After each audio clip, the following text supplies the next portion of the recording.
Kita masuk dalam doa. Saatnya tiba ya Tuhan, kami sudah memuliakan Engkau lewat pujian. Kami meninggikan Engkau karena Engkau satu-satunya yang layak untuk dimuliakan, yang layak untuk ditinggikan. Dan saatnya sekarang tiba, kami akan mendengar firman-Mu ya Tuhan. Oleh karena itu urapi hamba-Mu, urapi kami semua, sehingga kami dikuatkan, dihiburkan oleh firman-Mu yang hidup ini. Terima kasih Tuhan, terima kasih. Dalam nama Yesus kami berdoa, kami mengucap syukur. Amin. Saudara tahu kan hari ini adalah hari peringatan kenaikan Yesus ke surga. Jadi temanya Ascension of Christ. Kenaikan Yesus ke surga. Ya, kita memperingati salah satu peristiwa kristologi. Apa itu peristiwa kristologi? Misalnya Natal. Peristiwa-peristiwa tentang Yesus Kristus, saudara. Ya, dan salah satu hari ini kita memperingati kenaikan Yesus ke sorga, dan hal ini terjadi 40 hari setelah kebangkitan Yesus dari kubur, atau setelah Yesus bangkit dari kematian. Ya. Saya akan membacakan buat saudara menyimak atau melihat juga di papan di proyektor ini. Kisah 1 ayat 8 sampai 11. Tetapi kamu akan menerima kuasa kalau Roh Kudus turun ke atas kamu, dan kamu akan menjadi saksiku di Yerusalem dan di seluruh Yudea dan Samaria dan sampai ke ujung bumi. Sesudah ia mengatakan demikian, terangkatlah ia disaksikan oleh mereka, dan awan menutupnya dari pandangan mereka. Ketika mereka sedang menatap ke langit, waktu ia naik itu, tiba-tiba berdirilah 2 orang yang berpakaian putih dekat mereka, dan berkata kepada mereka, "Hai orang-orang Galilea, mengapakah kamu berdiri melihat ke langit? Yesus ini yang terangkat ke sorga meninggalkan kamu akan datang kembali dengan cara yang sama seperti kamu melihat dia naik ke sorga." Setelah kebangkitan, setelah kebangkitannya dari kubur, 40 hari lamanya Yesus menampakkan diri berulang-ulang, sehingga tidak ada seorang pun yang bisa meragukan kebangkitan Yesus. 40 hari dan berulang-ulang. Ya, berulang-ulang. Dan juga berbicara kepada murid-muridnya tentang kerajaan Allah. Karena mereka suka mikir kerajaan dunia itu. Kapan ya bangsa Israel tidak dijajah lagi Romawi? Kapan ya gitu ya. Dan dia berbicara tentang kerajaan Allah. Yesus berkata, kamu akan menerima kuasa kalau Roh Kudus turun ke atas kamu. Dan kamu akan menjadi saksiku di Yerusalem dan di seluruh Yudea dan Samaria dan sampai ke ujung bumi. Sesudah ia mengatakan demikian, terangkatlah ia disaksikan oleh mereka, dan awan menutupnya dari pandangan mereka. Yesus terangkat ke sorga secara perlahan-lahan, saudara. Enggak tiba-tiba bus hilang gitu, enggak, saudara. Yesus terangkat ke sorga secara perlahan-lahan, diikuti pandangan dari para murid-murid. Saudara. Sebenarnya murid-murid Yesus tidak mau ditinggalkan, saudara. Oleh Yesus, tidak mau. Mereka tidak mau berpisah dengan Yesus. Buktinya, mereka terus melihat ke langit. Meskipun Yesus sudah tertutup awan, tapi terus melihat ke langit. Sampai mereka ditegur oleh 2 orang yang berpakaian putih, yaitu malaikat. Saudara. Hei orang Galilea, mengapakah kamu berdiri melihat ke langit? Karena kita bisa merasakan, saudara. Ya, merasakan, ditinggalkan Yesus bagaimana rasanya, saudara. Mereka sebenarnya benar-benar ingin bersama-sama dengan Yesus. Nah, persoalannya yang kita renungkan hari ini. Mengapa Yesus harus naik ke sorga? Mengapa? Yang pertama, karena misinya di dunia telah selesai. Apa itu misinya? Karya penebusan dosa manusia sudah selesai. Oleh karena itu dia kembali ke tempatnya lagi. Saya teringat, saudara, ketika saya diutus oleh perusahaan saya untuk mengawasi suatu proyek di Purwokerto. Setelah misi saya, tugas saya selesai, saya kembali ke Bandung. Ya, karena udah selesai. Mau ngapain saya di Purwokerto? Kalau tugas saya belum selesai di Purwokerto, maka saya tidak akan berani kembali ke Bandung. Kalaupun saya kembali ke Bandung, saya akan disuruh kembali oleh perusahaan saya. Pergi ke Purwokerto, belum selesai di sana kau udah pulang. Betul ya? Demikian juga dengan Yesus. Karena ia berasal dari sorga. Ia kembali lagi ke sorga. Karena misinya, tugasnya dari Bapa di dunia sudah selesai. Kematiannya menebus dosa kita orang percaya telah selesai. Kebangkitannya telah mengalahkan maut, mengalahkan kuasa dosa. Sudah selesai. Sudah selesai. Dalam Yohanes 17 ayat 4 dan 5. Aku telah mempermuliakan engkau di bumi dengan jalan menyelesaikan pekerjaan yang engkau berikan kepadaku untuk melakukannya. Oleh sebab itu ya Bapa, permuliakanlah aku padamu sendiri dengan kemuliaan yang kumiliki di hadiratmu sebelum dunia ada. Aku telah menyelesaikan pekerjaan yang engkau berikan kepadaku untuk aku selesaikan. Yaitu penebusan orang berdosa. Sudah selesai. Di atas kayu salib Yesus berkata, "It's finished." Sudah selesai. Kemudian dia mati, saudara. Oleh sebab itu permuliakanlah aku dengan kemuliaan yang kumiliki di hadiratmu sebelum dunia ada. Karena aku telah menyelesaikan seluruh pekerjaanku.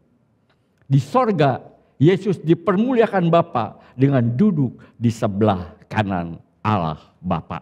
Tempat yang paling terhormat di sebelah kanan Allah Bapa. Karena karya Yesus untuk penebusan orang berdosa telah selesai.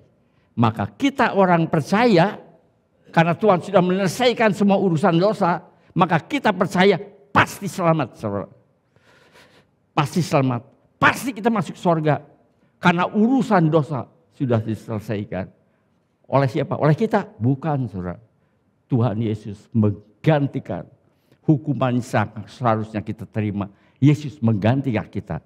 Sehingga kita menghadap Bapa, kita ke surga dengan tidak ada sedikit pun dosa. Karena semua sudah ditanggung oleh Yesus. Itu yang disebut penebusan dosa. Kita, yaitu saudara dan saya, pasti tidak akan masuk ke neraka. Karena dosa kita telah ditebus oleh Yesus. Dosa apa? Dosa apapun juga. Mungkin dari antara saudara selalu ada perkataan demikian, saudara. Komentar. Mungkin di antara saudara ada yang berkata, "Oh, kalau begitu enak dong ya, kita bisa berbuat dosa." Betul tidak, saudara? Kita lupa pada waktu kita percaya Yesus, kita dirubah oleh Roh Kudus. Dulu memang kita babi, saudara. Senang kecomberan, senang dosa. Tapi setelah kita percaya Yesus dan Roh Kudus ada dalam hati kita, kita diubah jadi manusia baru. Istilahnya, dulu kita babi, sering kecomberan, tapi sekarang kita nggak suka lagi comberan. Nggak mungkin sebenarnya, saudara. Mungkin di atas saudara berkata, "Oh kalau begitu enak dong. Bisa berbuat apa juga karena dosa kita telah ditebus Yesus." Ya, telah ditebus Yesus. Saya katakan kepada saudara, kalau saudara hidup seenaknya dengan berpikir demikian, sedangkan saudara sudah selamat, setelah diselamatkan, saudara akan dihajar oleh Tuhan. Saya kata bukan diajar ya, tapi dihajar oleh Tuhan. Karena kita adalah anak-anak Tuhan. Ya, kalau saudara punya pikiran kayak itu bisa seenaknya, kita akan dihajar. Dalam Ibrani 12 ayat 6 sampai 7. Karena Tuhan menghajar orang yang dikasihinya. Karena dikasihi maka dihajar. Dan ia menyesah orang yang diakuinya sebagai anak. Karena kamu adalah anak Allah. Jika kamu harus menanggung ganjaran, Allah memperlakukan kamu seperti anak. Beda kalau anak tetangga, saudara. Anak tetangga yang bandel kita juga nggak berani menghajar, saudara. Kita hanya memperingatinya, jangan suka bandel. Nggak baik itu, jangan lakuin lagi, nak ya, jangan.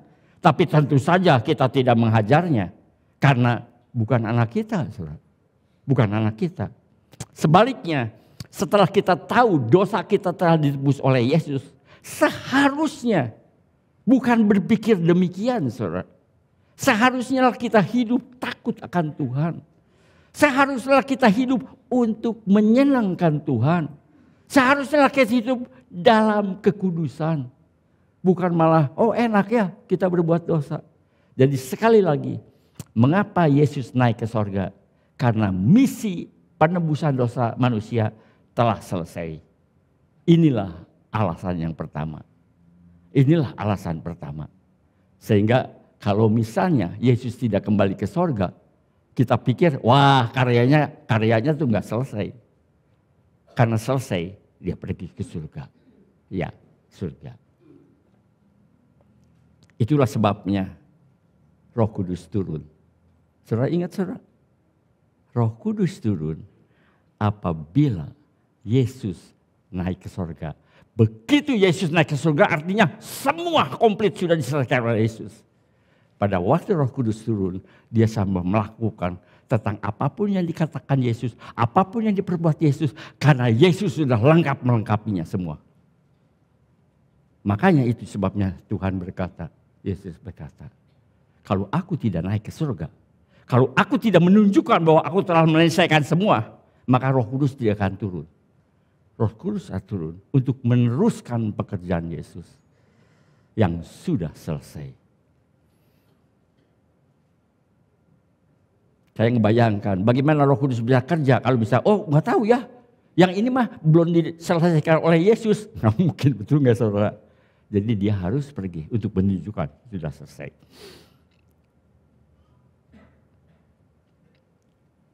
Dan itu yang pertama. Yang kedua, mempersiapkan tempat bagi orang percaya. Tempat orang percaya. Pada waktu kita meninggal, atau kita dipanggil pulang ke sorga, maka roh dan jiwa kita bersama dengan Yesus di sorga. Tetapi ingat saudara, tetapi tubuh kita tetap ada di bumi. Ada di dalam kubur. Sampai Yesus telah menyelesaikan tempat atau rumah kita di sorga. Maka Yesus akan datang kembali dan menjemput kita ke tempat Yesus berada, ke tempatku, supaya di tempat di mana aku berada, kita pun berada. Jadi kalau kita sudah dijemput Yesus lewat kematian, maka kita tahu tempat kita di sorga sudah selesai. Itu perintah Yesus, supaya di mana kita berada, supaya Yesus berada, kita pun berada. Dalam Yohanes 14 ayat 2 dan 3, di rumah Bapakku banyak tempat tinggal. Jika tidak demikian, tentu aku mengatakannya kepadamu. Sebab aku pergi ke situ untuk menyediakan tempat bagimu. Dan apabila aku telah pergi ke situ dan telah menyediakan tempat bagimu, aku akan datang kembali dan membawa kamu ke tempatku. Setelah rumah kita selesai sana, dia akan datang lagi menjemput kita. Lewat apa saudara? Lewat kematian kita. Dijemput ya. Supaya di tempat di mana aku berada, kamu pun berada. Jadi kenapa saudara masih hidup dari kita semua? Karena rumah kita belum selesai di sana. Ya. Jadi setelah tempat rumahmu selesai di sana, aku akan menjemputmu ke tempat di mana aku berada. Tempat atau rumah yang bagaimana yang disediakan Yesus bagi kita di sana. Apakah rumahnya sama semua? Tidak, saudara. Tidak. Ya, kita dengarkan buktinya. Jadi tempat atau rumah yang bagaimana yang disediakan Yesus bagi kita di sana? Tergantung kehidupan kita, saudara. Tergantung kehidupan kita di bumi. Dengan kita percaya Yesus sebagai Tuhan dan Juru Selamat kita. Kita yakin kita sudah menerima coupling di sorga. Coupling, saudara. Sudah menerima coupling di sorga. Jadi itu bukan usaha kita atau jerih payah kita. Tapi semata-mata karena anugerah Allah, pemberian Allah melalui iman kita. Karena kita percaya Yesus. Tapi bagaimana dengan bangunan kita? Tapi bagaimana dengan bangunan rumah kita? Yang berdiri di atas kapling kita yang telah disediakan Allah karena iman. Sekali lagi, tergantung apa yang kita telah lakukan di bumi.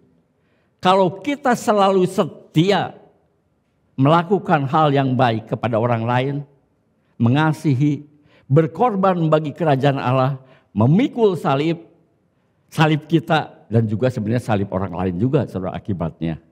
Akibat dari kita mengikuti Yesus. Maka Yesus akan membalaskan kepada kita atau memberi upah kepada kita menurut perbuatan kita di bumi, saudara.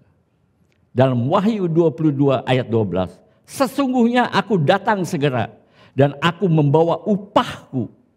Yesus membawa upahku untuk membalaskan kepada setiap orang menurut perbuatannya. Jadi Yesus membawa upah buat kita. Dulu saya berpikir, alangkah enaknya ya hidup si penjahat yang disalib di sebelah Yesus. Benar gak, saudara? Hidupnya seenaknya, berbuat kejahatan di mana-mana, tapi di akhir hidupnya ia percaya Yesus sehingga jiwanya diselamatkan. Betul, saudara. Jiwanya diselamatkan. Betul, saudara. Dia masuk surga. Tapi kemudian saya berpikir, pahala atau upah apa yang akan diterimanya dari Yesus? Apa pahalanya? Tidak ada, saudara. Tidak ada. Karena pahala atau upah kita di surga akan diberikan Yesus berdasarkan apa yang kita lakukan di bumi. Jadi apa percuma kita berbuat baik?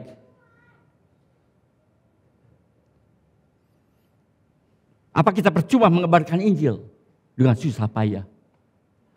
Kita semua orang percaya adalah orang Kristen, saudara. Ya. Kita semua orang percaya adalah orang Kristen. Saudara dan saya adalah orang Kristen.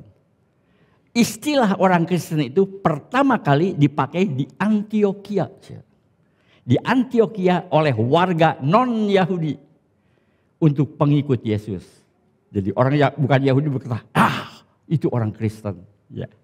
Saudara bisa baca di Kisah 11 ayat 26. Tapi bagi Yesus sendiri, tapi kalau kita tanya kepada Yesus, siapakah pengikut kamu? Siapakah pengikut Yesus? Siapa itu orang Kristen? Jawabnya tidak seperti ini. Jawabnya seperti tidak orang Antioquia.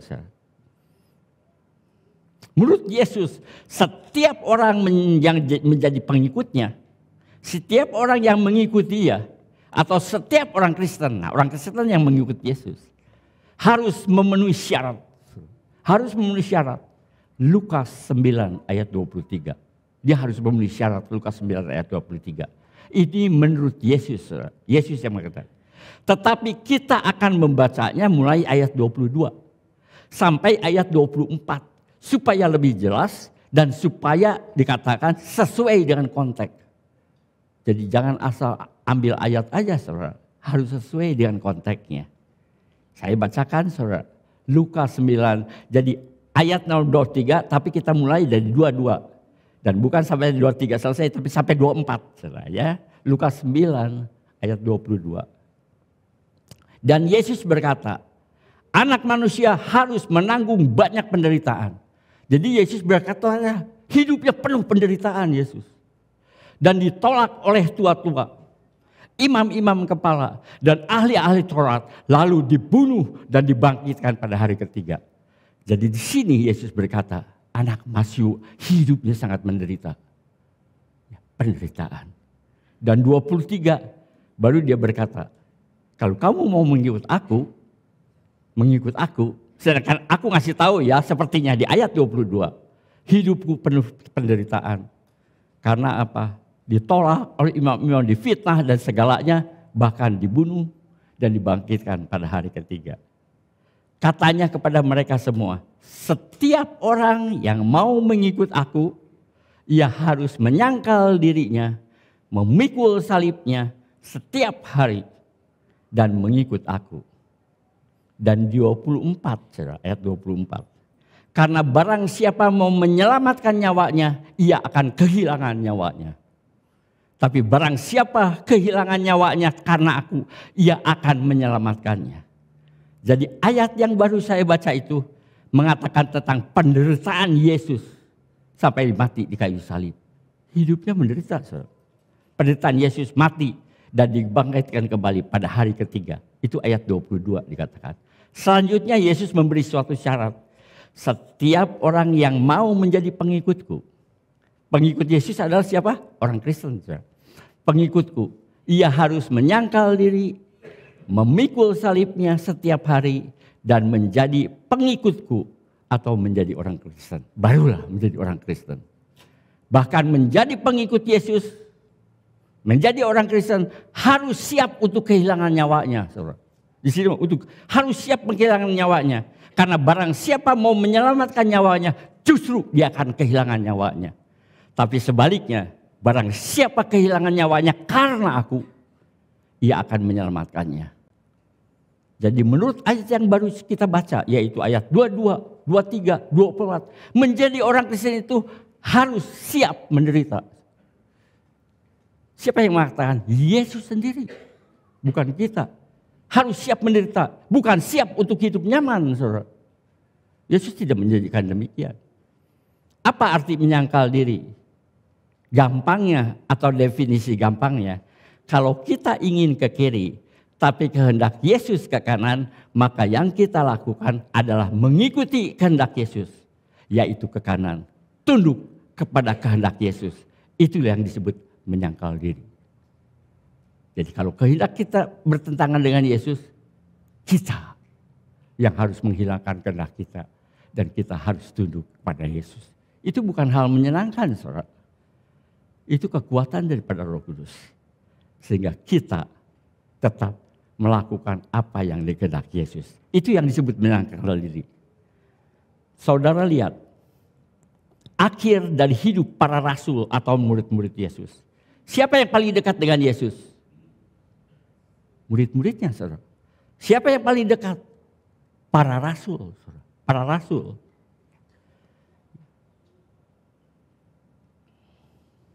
Ada yang ditusuk pedang, ada yang dibakar, ada yang dipenggal kepalanya. Rasul Petrus mati disalib terbalik, saudara. Artinya bukan kakinya di bawah, tapi kepalanya yang di bawah, saudara. Dia disalib dengan kepala di bawah. Atau disebut orang bule suruh upside down, ya, yang di atas jadi di bawah, upside down. Atas permintaannya sendiri, saudara. Hanya Rasul Yohanes yang matinya wajar, dibuang ke Pulau Patmos. Dia juga sama, saudara. Dibuang ke Pulau Patmos. Di sana ia menulis kitab Wahyu. Setelah keluar dari Pulau Patmos, kembali Yohanes tinggal bersama-sama dengan Maria, ibu Yesus, sampai mereka meninggal. Mengapa, saudara? Mengapa bukan Maria hidup bersama-sama dengan saudara-saudara Yesus? Kan Maria mempunyai anak lagi selain itu. Saudara ingat perkataan Yesus di atas kayu salib? Dalam Yohanes 19 ayat 26 sampai 27. Ketika Yesus melihat ibunya dan muridnya yang dikasihinya, murid dikasih pasti kita tahu, pasti Yohanes, ya. Dan di sampingnya berkatalah ia kepada ibunya, "Ibu, ini anakmu." Nah, di situ sepertinya Yesus sangat bertanggung jawab. Karena Yesus tahu dia akan kembali ke sorga. Tapi siapa yang ngurusin ibunya? Maka dia bilang ke saya, "Ibu, inilah anakmu. Ini nih. Ya, kalau ikut nanti inilah anakmu." Kemudian katanya kepada murid-muridnya, "Inilah ibumu." Dan sejak itu, murid itu, artinya siapa? Yohanes, menerima dia di dalam rumahnya. Sejak itu, Maria hidup sampai mati bersama-sama dengan Yohanes. Saya tahu ini juga pada waktu saya ke Israel. Si yang apa tuh? Yang apa sih itu yang cuma mama perempuan. Ya, dia berkata, "Di sini tinggalnya Yohanes setelah keluar dari Pulau Patmos." Di sini, dan dia tinggal bersama Maria ibu Yesus. Betul, sesuai firman Tuhan. Jadi Maria mati bersama-sama, tinggal bersama dengan Yohanes. Ya, baiklah. Bagaimana dengan Rasul Paulus? Rasul Paulus menulis paling banyak di Perjanjian Baru. Ia pergi ke Roma, sepertinya untuk dipenggal di sana. Putus hubungan. Penggal di Roma. Ya, kita lihat saudara. Stefanus dipenuhi Roh Kudus. Dan ia melihat Yesus, sebelum mati ia melihat Yesus berdiri di sebelah kanan Allah Bapa. Dan lihat. Sebelum mati ia berseru dengan nyaring, "Tuhan, janganlah tanggungkan dosa ini kepada mereka." Stefanus dipenuhi Roh Kudus, dilempari waktu itu oleh batu sampai dirajam sampai mati. Mungkin kita berpikir, oh orang dipenuhi Roh Kudus nggak mungkin matinya dilempari batu. Kenyataannya gitu, saudara. Demikian juga Yohanes Pembaptis, penuh Roh Kudus dikatakan di Alkitab sejak lahir. Dipenggal, kepalanya diletakkan di atas nampan atau baki. Ya, saya berkata ini apa? Saya ingin berkhotbah secara seimbang. Secara seimbang. Ya, secara seimbang. Ikut Yesus, siap untuk menderita. Siapa yang ngomong? Yesus sendiri. Bahkan siap untuk kehilangan nyawa. Tapi ingat juga penghiburannya. Kekuatan dari Roh Kudus. Segala pencobaan tidak akan melebihi kekuatan kita. Itu janji Tuhan. Tidak melihat Tuhan. Dan kadang ada kata-kata lagi. Dan Tuhan akan memberikan jalan keluar. Saudara ingat orang-orang yang dijadikan obor hidup pada waktu Raja Nero? Menurut kesaksian, matinya semuanya tutung, saudara. Itu bahasa apa ya? Tutung, saudara. Matinya tutung. Tapi pada waktu didekati, mulutnya tersenyum. Siapa yang itu katanya? Kaisar Nero sendiri yang berteriak demikian. Aku gagal katanya. Dibunuh iya, dibakar iya. Tapi kenapa matinya tersenyum? Sekali lagi saudara, ikut Yesus bukan kenyamanan. Yesus sendiri berkata, burung ada sarangnya. Tetapi anak manusia tidak ada tempat untuk meletakkan kepalanya. Ya, ingat saudara, dikatakan di sini, Stefanus, apa berteriak? Enggak, malah bilang ampunilah mereka.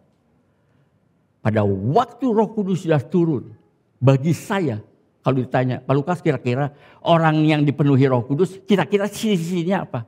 Kata saya berani, berubah.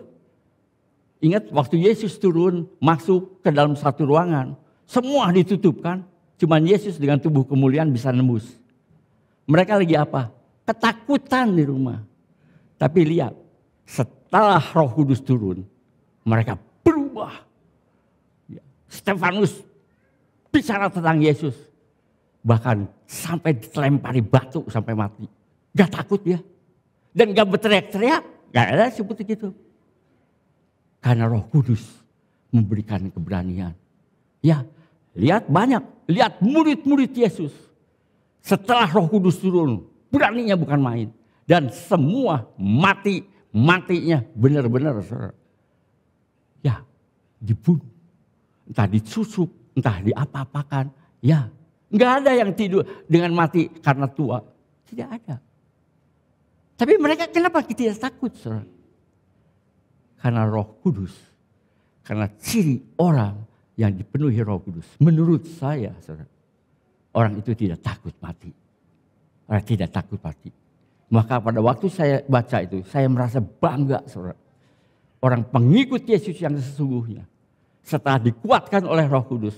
Enggak ada, saudara, yang membuat mereka takut. Semua murid Yesus tidak yang takut, saudara. Stefanus, semua mati dia. Tidak takut, saudara.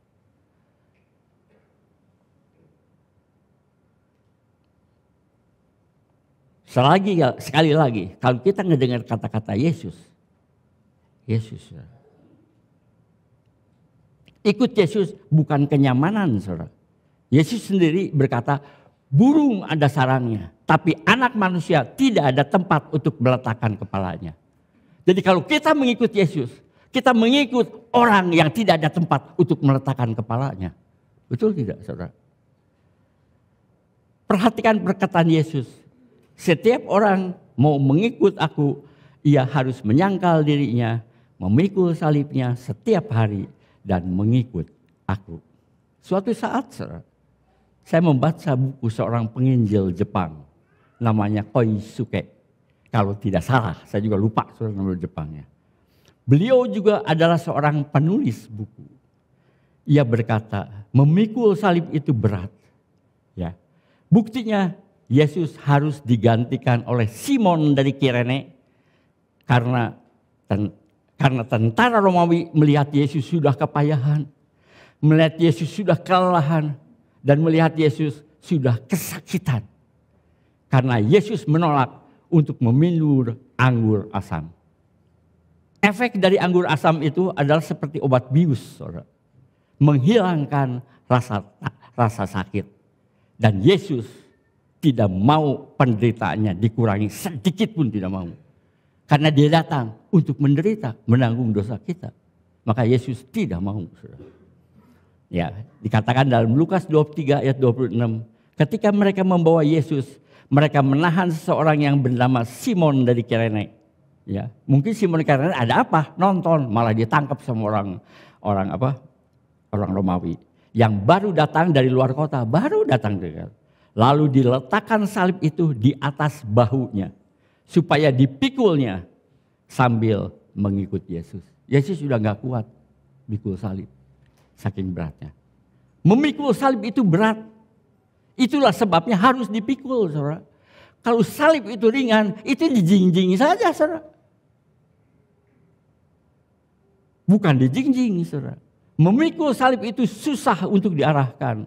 Beda dengan menjinjing rantang, bisa diarahkan kemana saja. Menurut Koisuke yang saya baca, banyak orang yang mengaku Kristen bukan mikul salib mereka. Mereka mah jinjing rantang, kata dia. Di mana kalau lapar, di mana kalau haus, tinggal menepi saja ke pinggir jalan. Tinggal buka rantangnya, di dalamnya ada capcay, ada kue tiaw, ada batagor, juga ada Coca-Cola. Lagi panas-panas yang menyegarkan seharusnya. Bukankah hidup jadi terjamin? Bukankah hidup begitu indah dan hidup kita begitu nyaman? Itulah yang dirindukan kebanyakan orang yang mengaku Kristen. Kata Koisuke, sudah bukan saya. Bukan menyangkal diri, bukan memikul salib. Karena salib harus dipikul dan berat. Tapi jinjing rantang, ringan dan bisa diarahkan dan hidup menjadi nyaman. Kata Koisuke, terakhir ini ya. Banyak orang Kristen yang tidak siap untuk memikul salib. Untuk hidup menderita. Sedangkan Yesus sendiri berkata, untuk meletakkan kepalanya sudah itu. Dalam 2 Timotius 4 ayat 3, saudara. Karena akan datang waktunya orang tidak dapat lagi menerima ajaran sehat. Tapi mereka akan mengumpulkan guru-guru menurut kehendaknya. Untuk apa, saudara? Untuk memuaskan keinginan telinganya. Jadi yang dicari, saudara, apa kabar yang menyenangkan hatinya? Apa kabar yang memuaskan keinginan telinganya? Dalam Yohanes 16 ayat 33. Semuanya itu kukatakan kepadamu supaya kamu beroleh damai sejahtera. Ini Yohanes yang bicara, Rasul Yohanes. Dalam dunia kamu menderita penganiayaan. Tapi kuatkan hatimu, aku telah mengalahkan dunia. Kata Yesus, saudara, aku telah mengalahkan dunia. Ya saudara, saya jujur aja, saya tahu ada berkat Allah yang begitu besar. Tapi Yesus juga tidak menghindar bahwa kamu juga kalau mau ikut aku, kamu harus memikul salib. Memikul salib. Ya, memikul salib. Bukan yang kita dengar semua yang menyenangkan telinga kita.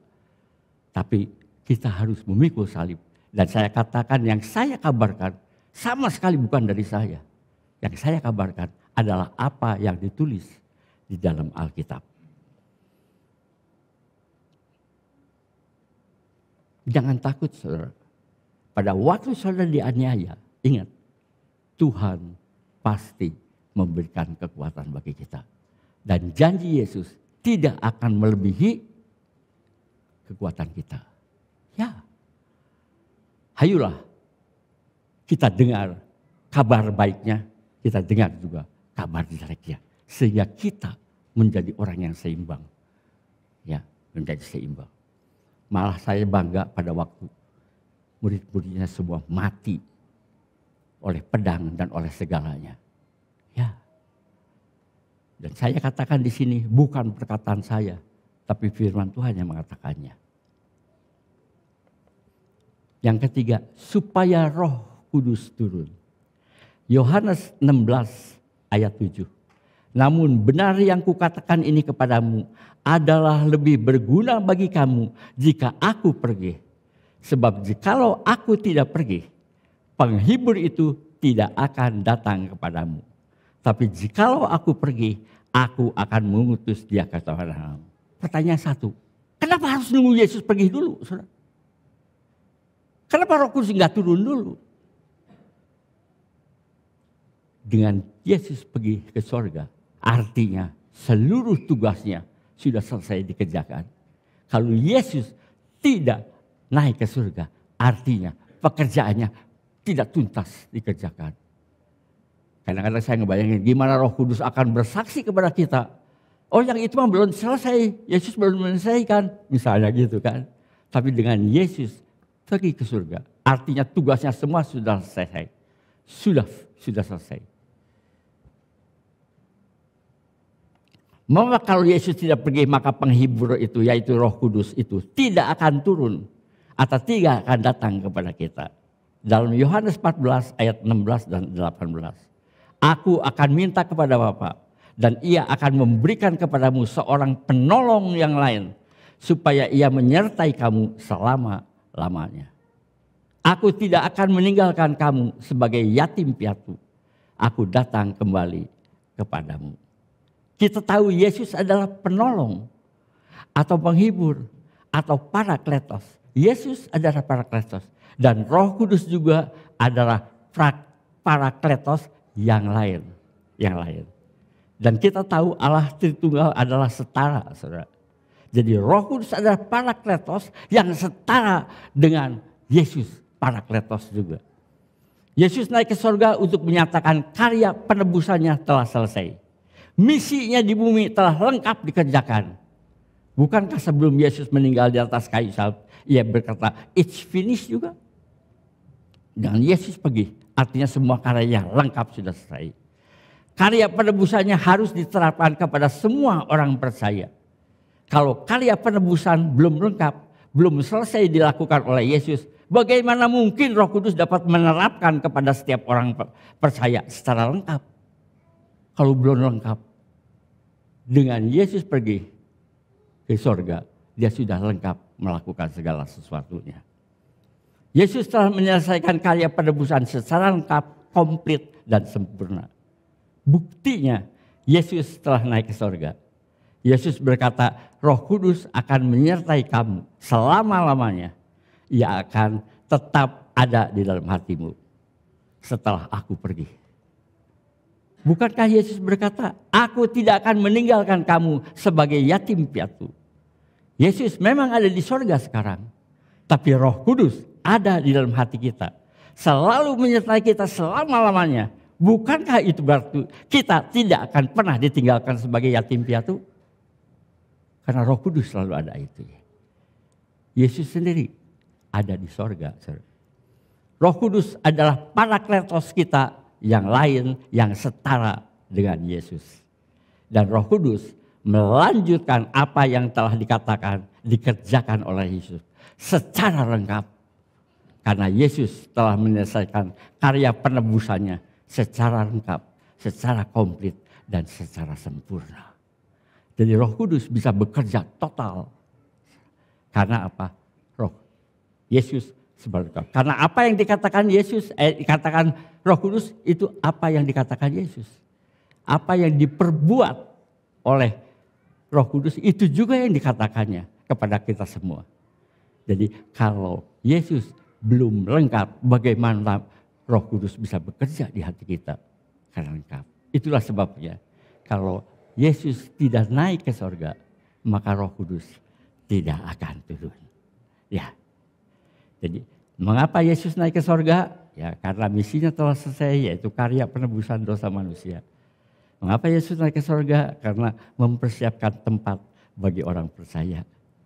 Mengapa Yesus harus naik ke sorga? Supaya Roh Kudus turun. Amin. Saya undang saudara bangkit berdiri.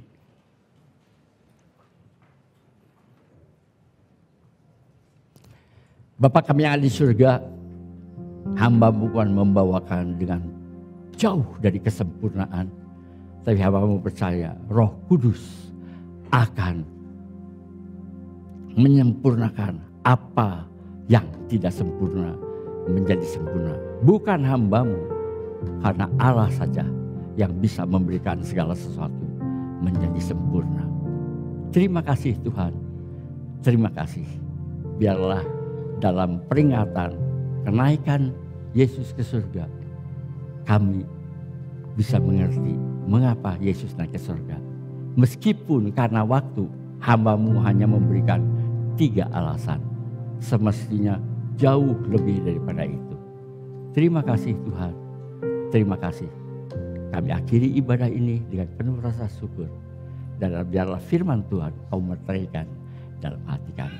Dalam nama Yesus kami berdoa, kami mengucap syukur. Amin.